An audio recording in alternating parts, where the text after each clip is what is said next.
بسم اللہ الرحمن الرحیم الحمد للہ رب العالمین والصلاة والسلام علی اشرف الانبیاء والمرسلین وعلی آلہ الطاہرین واصحابہ الطیبین ومن تبعهم بإحسان إلى يوم الدین اما بعد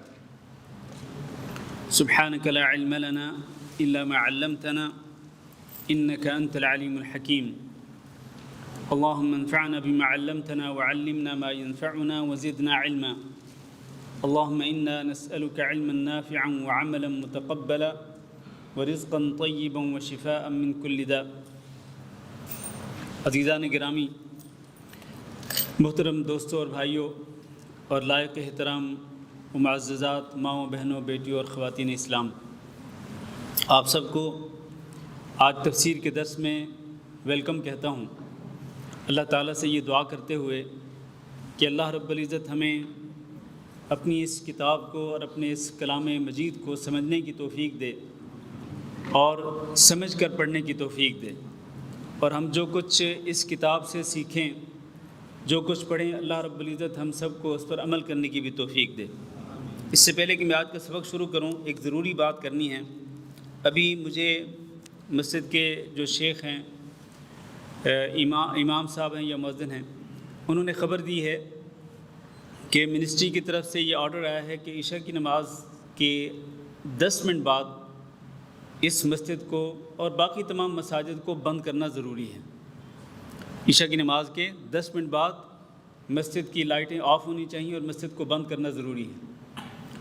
تو یہ بہرحال منسٹری کا آرڈر ہے، اور وہ یہ کہہ رہے تھے کہ ہماری جو شکایت پہنچی تھی منسٹری میں وہ کھانے پینے کے حوالے سے، اس ایک شکایت کی وجہ سے اب آنکھیں لگ گئی ہیں اس مسجد کے اوپر، یعنی یہ مسجد ان کی آنکھوں میں آ گئی ہیں اور سخت نگرانی کی جا رہی ہے۔ تو اس لیے ہم نے یہ سوچا ہے، میں نے اپنی ٹیم سے مشورہ نہیں کیا، ان سے مشورہ کیے بغیر، جو کہ ابھی بات ہوئی ہے، تو میں نے یہ سوچا ہے کہ ہم یہ درس تفسیر جو ہے اس کو بھی ہم شفٹ کرتے ہیں عشاء سے پہلے۔ ہم بجائے اس کے کہ ہم مغرب کے بعد درس حدیث لیں اور عشاء کے بعد درس تفسیر کریں، عشاء کے بعد درس تفسیر کر ہی نہیں سکتے ہیں۔ صرف 10 منٹ ہمیں اگر دیے گئے ہیں تو ہم 10 منٹ میں کیا پڑھیں گے؟ کچھ نہیں پڑھ سکتے ہیں۔ تو اس لیے ہم اب اس درس کو شفٹ کر رہے ہیں مغرب اور عشاء کے درمیان، اور آج کل ماشاءاللہ کافی ٹائم ہوتا ہے۔ مغرب کے بعد عشاء کی اذان تک تقریباً 1 گھنٹہ 20 منٹ ہوتی ہے، 1 گھنٹہ 15 منٹ ہوتے ہیں تقریباً۔ تو نارملی ہم درس حدیث جو ہے وہ 30 یا 35 منٹ کا لیتے ہیں۔ تو اگر ہم اس حساب سے اگر ہم 30 منٹ کا درس حدیث کریں مغرب کے فوراً بعد، میں مغرب کی نماز یہاں پڑھوں گا انشاءاللہ، تو مغرب کے فوراً بعد ہمارا درس حدیث ہو، اور اس کے بعد تقریباً 40-45 منٹ ہمارے پاس باقی رہیں گے عشاء کی اذان تک، تو اس میں ہم انشاءاللہ تفسیر کا درس پڑھیں گے۔ تو آپ اس پر راضی ہیں انشاءاللہ؟ اور یہ ہمارے لیے بہتر ہے انشاءاللہ کہ ہم عشاء کی نماز کے ساتھ ہی فارغ ہو جائیں گے، عشاء کی نماز کے ساتھ ہی فارغ ہو جائیں گے، اور دونوں درس جو ہیں وہ اس وقت تک ہو چکے ہوں گے۔ تو اللہ رب العزت سے دعا کرتے ہیں کہ اللہ ہمیں اس کام کو جاری رکھنے کی توفیق دے، اور اس کام کے اندر اللہ تعالیٰ برکت بھی دے، اور اللہ تعالیٰ ہماری اس چھوٹی سی کاوش کو قبول بھی فرمائے۔ آج مجھے صرف آج کے دن کے لیے 8:50 تک اجازت دی گئی ہے، تو ابھی صرف 19 منٹ باقی ہیں۔ انشاءاللہ ہم 19 منٹ کے اندر جتنا پڑھ سکتے ہیں پڑھ لیں گے، 8:50 پہ ہم ختم کر دیں گے انشاءاللہ۔ تو آئندہ جمعہ سے آپ یاد رکھیے کہ آپ لوگوں نے مغرب کی نماز یہاں اس مسجد میں پڑھنی انشاءاللہ، خود بھی آئیں اور اپنے دوست احباب کو بھی لے کے آئیں۔ تو مغرب اور عشاء کے درمیان یہ جو ٹائم ہوگا، ہم اس میں انشاءاللہ دین کا علم حاصل کریں گے۔ ایک تو حدیث پڑھیں گے مختصر صحیح بخاری سے، اور پھر انشاءاللہ قرآن مجید کی تفسیر پڑھیں گے۔ تو انشاءاللہ یہ جو وقت ہے مغرب اور عشاء کے درمیان، اس وقت کو ہم زیادہ سے زیادہ اپنے لیے مفید بنا سکتے ہیں باذن اللہ تعالی۔ آئیے آج کا سبق شروع کرتے ہیں۔ اعوذ باللہ من الشیطان الرجیم، سورۃ البقرہ کی آیت نمبر 21۔ یا ایھا الناس اعبدوا ربکم الذی خلقکم والذین من قبلکم لعلکم تتقون الذي جعل لكم الأرض فراشا والسماء بناء وأنزل من السماء ماء فأخرج به من الثمرات رزقا لكم فلا تجعلوا للہ اندادا وانتم تعلمون، اے لوگو اعبدوا ربکم، اپنے رب کی ہی عبادت کرو۔ اس سے پہلے جیسے کہ آپ کو یاد ہوگا کہ سورۃ البقرہ کے شروع میں 3 گروہ ذکر کیے گئے ہیں۔ پہلا گروہ اہل ایمان کا، دوسرا گروہ کفار کا، اور تیسرا گروہ منافقین کا۔ تو ہدایت کو قبول کرنے کے حوالے سے، کیونکہ اللہ تعالیٰ نے اس سورت کے شروع میں فرمایا ذالک الکتاب لا ریب فیہ ھدی للمتقین، کہ یہ کتاب جو ہے یہ ہر قسم کے شک و شبہ سے بالا تر ہے اور اس میں ہدایت ہے متقی لوگوں کے لیے۔ تو ہدایت کو قبول کرنے یا نہ کرنے کے حوالے سے اس اعتبار سے 3 قسم کے لوگ ہیں۔ ایک وہ جنہوں نے اس ہدایت کو قبول کیا، وہ اہل ایمان پہلا گروہ۔ دوسرا گروہ ان لوگوں کا جنہوں نے اس ہدایت کو سرے سے ہی رد کر دیا اور اس کے انکار کر دیا، اور وہ ہیں کفار۔ اور تیسرا گروہ جو ہے انہوں نے ظاہری طور پر اپنی زبان سے یہ ظاہر کیا کہ ہم اس ہدایت کو قبول کرتے ہیں۔ وہ مومنوں سے ملتے تھے تو کہتے تھے ہم ایمان لائے اللہ پر اور آخرت کے دن پر، لیکن حقیقت میں ان کے دلوں کے اندر کفر چھپا ہوا تھا اور کفر کی محبت چھپی ہوئی تھی۔ تو ان کو ہم نے یہ ذکر کیا کہ یہ تیسرا گروہ کن لوگوں کا ہے؟ منافقین کا گروہ ہے۔ اب اس کے بعد اللہ تعالیٰ تمام کے تمام لوگوں کو اللہ تعالیٰ خطاب کر کے کہتے ہیں یا ایھا الناس، اے لوگو۔ اس میں سارے کے سارے لوگ مخاطب ہیں اللہ تعالیٰ کے، سارے کے سارے لوگ اس میں شامل ہیں۔ اور اللہ تمام لوگوں کو حکم کیا دیتے ہیں؟ اعبدوا ربکم، تم عبادت کرو اپنے رب کی، یعنی صرف اور صرف اپنے رب کی ہی عبادت کرو۔ اور رب کی ڈیفینیشن میں پہلے کئی دفعہ کر چکا ہوں کہ رب کس کو کہتے ہیں؟ جو اس پوری کائنات کا خالق بھی ہے، مالک بھی ہے اور رزاق بھی ہے۔ اکیلا مالک ہے، خالق ہے، اکیلا رزاق ہے، اور اکیلا اس پوری کائنات کے نظام کو چلا رہا ہے۔ وہ رب العالمین، اس رب کی ہی عبادت کرو، یہ اللہ رب العزت کا حکم ہے۔ اور اللہ تعالیٰ نے اپنی خاص صفت بیان کی کہ تمہارا رب وہ ہے الذی خلقکم، جس نے تمہیں پیدا کیا، والذین من قبلکم، اور تم سے پہلے لوگوں کو پیدا کیا۔ تو جو تمہارا پیدا کرنے والا ہے، جو تمہارا خالق ہے، وہی تمہاری تمام کی تمام عبادات کا مستحق ہے۔ لہذا ساری کی ساری عبادتیں اس کے لیے بجا لاؤ۔ نماز پڑھو تو اس کے لیے، زکوٰۃ دو تو اس کے لیے، روزہ رکھو تو اس کے لیے، حج کرو تو اس کے لیے، قربانی کرو تو اس کے لیے، اور خوف رکھو اپنے دل کے اندر تو اسی کا رکھو، امید رکھو تو صرف اللہ رب العزت سے ہی اپنے دل کے اندر امیدیں رکھو۔ اپنی امیدوں کا محور اللہ رب العزت کو ہی بناؤ، رب العالمین کو بناؤ، اور اسی طرح اپنی تمام حاجتیں پوری کرنے والا کس کو سمجھو؟ اپنے رب کو سمجھو۔ مشکلیں ٹالنے والا وہی تمہارا رب ہے، تو صرف اور صرف اسی کی عبادت کرو۔ اور یہ عبادت کا حکم دے کر اللہ تعالیٰ نے اس کی ایک حکمت بیان فرمائی، لعلکم تتقون، تاکہ تم بچ جاؤ۔ کس سے بچ جاؤ؟ اپنے رب کی عبادت کرو گے تو کس سے بچو گے؟ رب کی گرفت سے بچ جاؤ گے، رب کی پکڑ سے بچ جاؤ گے، رب کے عذاب سے بچ جاؤ گے۔ اس سے یہ ثابت ہوا کہ رب کی یعنی اللہ رب العزت کی پکڑ اور اس کی گرفت اور اس کے عذاب سے بچنے کے لیے یہ ضروری ہے کہ ہم اکیلے اللہ رب العزت کی کیا کریں؟ عبادت کریں، اکیلے اللہ رب العزت کی، اور اس کی عبادت میں کسی کو شریک نہ بنائیں۔ رب کی پکڑ سے نجات پانے کے لیے سب سے پہلی اور سب سے بڑی جو چیز ہے وہ اکیلے اللہ رب العزت کی عبادت کرنا، اسی کو توحید الوہیت کہتے ہیں۔ توحید الوہیت، اکیلے اللہ رب العزت کی عبادت کرنا، یہ توحید الوہیت جو ہے یہ کامیابی کی چابی ہے، یہ کامیابی کی چابی ہے۔ اس چابی سے آپ کے لیے جنت کا دروازہ کھلے گا، اس چابی سے جنت کا دروازہ کھلے گا۔ اسی لیے لا الہ الا اللہ کو مفتاح الجنہ قرار دیا گیا ہے۔ یعنی جنت کی چابی قرار دیے گئے۔ تو لا الہ الا اللہ کے اندر کیا ہے؟ لا الہ الا اللہ اور اعبدوا ربکم، ان دونوں کا معنی ایک ہی ہے۔ لا الہ الا اللہ کا معنی کہ کوئی الہ اور کوئی معبود نہیں سوائے اللہ کے، اور اعبدوا ربکم کا کیا معنی ہے؟ اعبدوا ربکم کا بھی یہی معنی ہے کہ جو تمہارا الہ ہے، معبود برحق ہے، تم اسی کی عبادت کرو۔ تو توحید الوہیت، اللہ کو اکیلا الہ ماننا، اکیلا الہ اور معبود برحق ماننا، یہ اصل میں کامیابی کی چابی ہے۔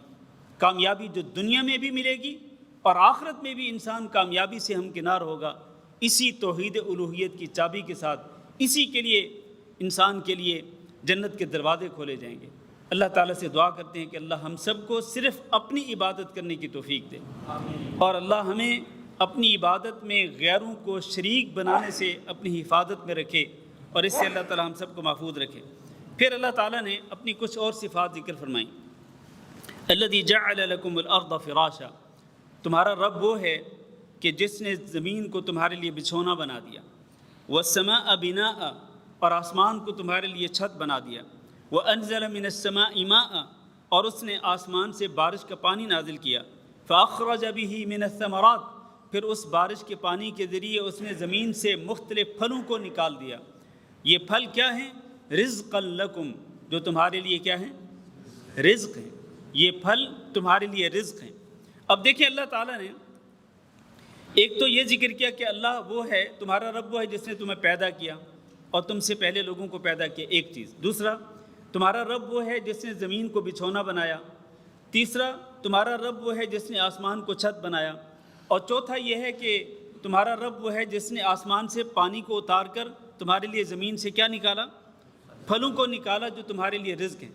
یہ چار چیزیں اللہ تعالیٰ نے ذکر کرنے کے بعد فرمایا فَلَا تَجْعَلُوا لِلَّهِ أَنْدَادًا، لہذا تم اللہ رب العزت کے شریک نہ بناؤ، اللہ رب العزت کے شریک نہ بناؤ۔ وَأَنْتُمْ تَعْلَمُونَ، اور تم جانتے ہو کہ یہ تمہارا جو رب ہے جس کی یہ صفات ہے، وہی یہ صفات رکھنے والا رب ہی اکیلا تمام عبادات کا مستحق ہے، لہذا اس کی عبادت میں کسی کو شریک نہ بناؤ، کسی کو شریک نہ بناؤ۔ اندادا، کسی طرح کا بھی شریک نہ بناؤ۔ اور اس سے یہ بھی ثابت ہوتا ہے، میری اس بات پہ ذرا غور کیجیے گا، کہ رب وہ ہے جس کے اندر یہ صفات ہے۔ رب وہ ہے جو کہ ساری کی ساری عبادات کا مستحق ہے۔ وہ رب کون سا ہے؟ جس کے اندر یہ صفات ہے، جس نے پیدا کیا، خالق ہے، اور جس نے زمین کو بچھونا بنایا، آسمان کو چھت بنایا، آسمان سے پانی نازل کیا، اس کے ذریعے زمین سے پھل نکالے۔ یہ ہے اکیلا معبود برحق۔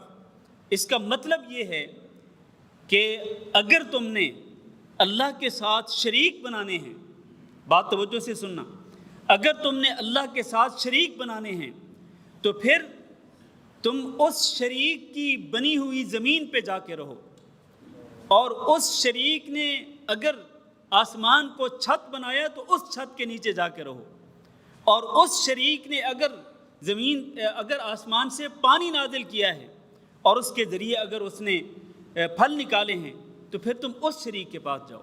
لیکن ایسا کوئی شریک ہے میرے بھائیوں؟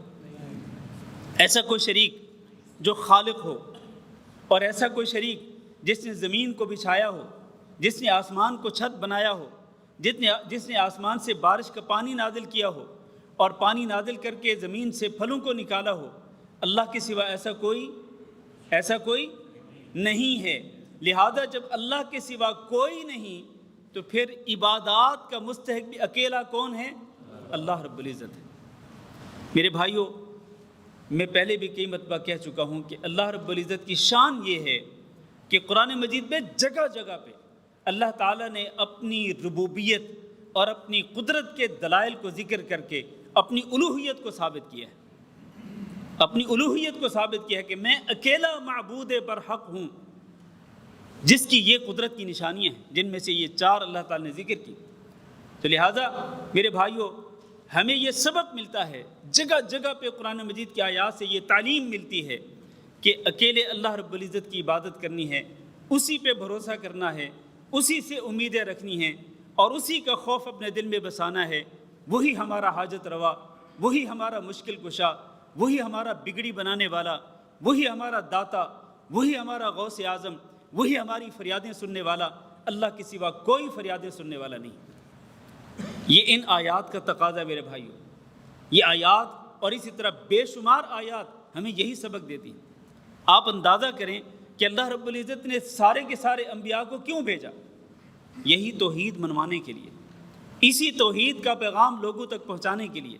سارے کے سارے انبیاء نے یہی پیغام دیا کہ یا قوم اعبدوا اللہ ما لکم من الہ غیرہ، اے میری قوم کے لوگو، تم اکیلے اللہ کی عبادت کرو، اس لیے کہ اللہ کے سوا تمہارا کوئی معبود نہیں ہے۔ سارے کے سارے انبیاء کی یہی دعوت ہے۔ قرآن مجید میں اللہ نے ذکر کیا یہ دعوت، یہ اس قرآن مجید کی تعلیمات کا خلاصہ ہے۔ آپ اس کو لب لباب کہہ سکتے ہیں۔ جس طرح میں نے پہلے کہا کہ یہی اصل میں جنت کی چابی ہے، اس کے بغیر جنت کا دروازہ کھلنا ہی نہیں ہے، اس توحید الوہیت کے بغیر۔ تو لہٰذا ہمیں چاہیے کہ ہم تمام کی تمام عبادات اللہ کے لیے خاص کریں اور اللہ کی عبادت میں کسی کو شریک نہ بنائیں۔ دو آیتیں اور پڑھ کے ختم کرتا ہوں۔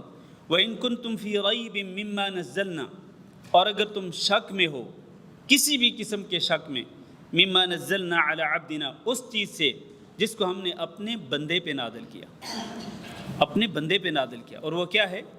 وہ یہ قرآن مجید، جس چیز کو ہم نے اپنے بندے پہ نازل کیا۔ اور یہ جو ہے نا عبدنا، ہمارا بندہ، یقین مانے اس کے اندر اتنا بڑا مقام ہے اور اتنی بڑی شان ہے اور اتنی بڑی فضیلت ہے ہمارے نبی جناب محمد صلی اللہ علیہ وسلم کے لیے کہ اس سے بڑی کوئی شان نہیں ہو سکتی ہے۔ اس لیے ہم جب کلمہ شہادت پڑھتے ہیں تو اس میں ہم یہی کہتے ہیں کہ وَأَشْهَدُ أَنَّ مُحَمَّدًا عَبْدُهُ وَرَسُولُهُ۔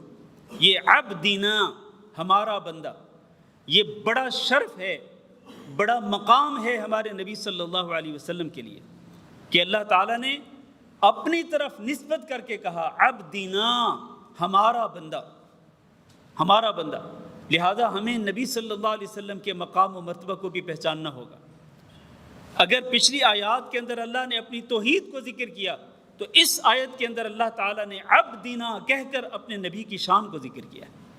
اللہ اکبر، اللہ اکبر۔ جہاں اللہ کی توحید آئے گی وہاں نبی صلی اللہ علیہ وسلم کی شان اور آپ کا مقام و مرتبہ بھی آئے گا۔